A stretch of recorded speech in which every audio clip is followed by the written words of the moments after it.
we're going to make what's considered a flat felled seam.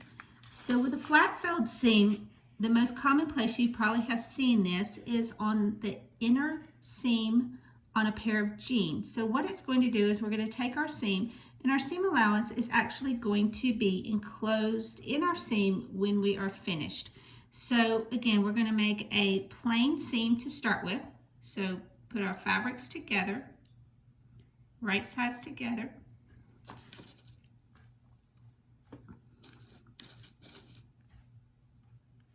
And we're going to sew a plain seam at 5/8 of an inch.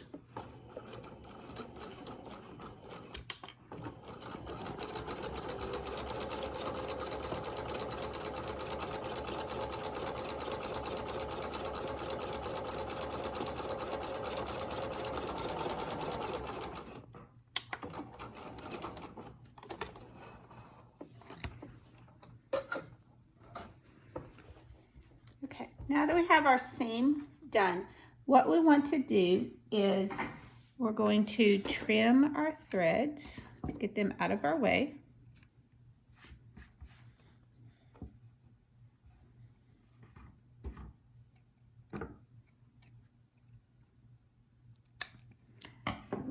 And now with one of our seam allowances, we're actually going to open that seam allowance off. So I just want the one seam allowance. And we're going to cut that seam allowance in about half.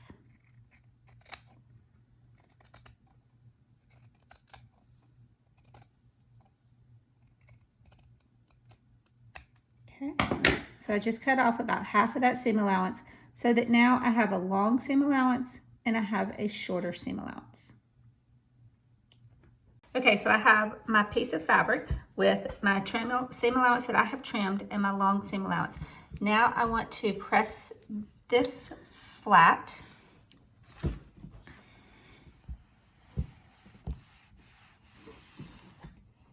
Make sure this side is pressed flat as well. Now, my long seam allowance, I want to fold that over my short seam allowance, having the edge of it come up to the seam, so that I am enclosing the short seam allowance in the folded long seam allowance. Okay. So now that I've pressed that, then I'm going to take my seam allowance that I've folded, and I'm just going to fold it over top of the short seam allowance and press it.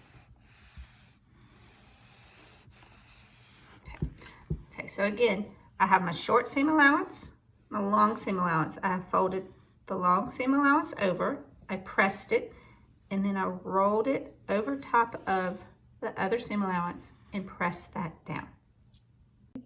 Okay, so now I'm going to take the seam allowance that I folded, and I'm going to do a plain stitch next to this folded edge to actually sew that seam allowance down.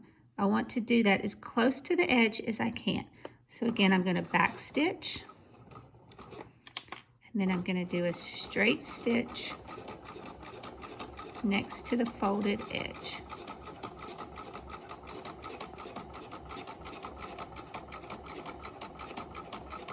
And I'm sewing through all layers of the fabric.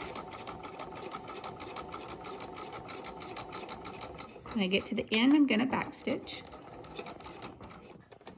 I'm going to pull my fabric off so that now when I'm done, on the wrong side, you see the original seam stitching, and then you see the new stitch that we have top stitched. And if you flip it over, you have a row of stitching on the right side of the garment.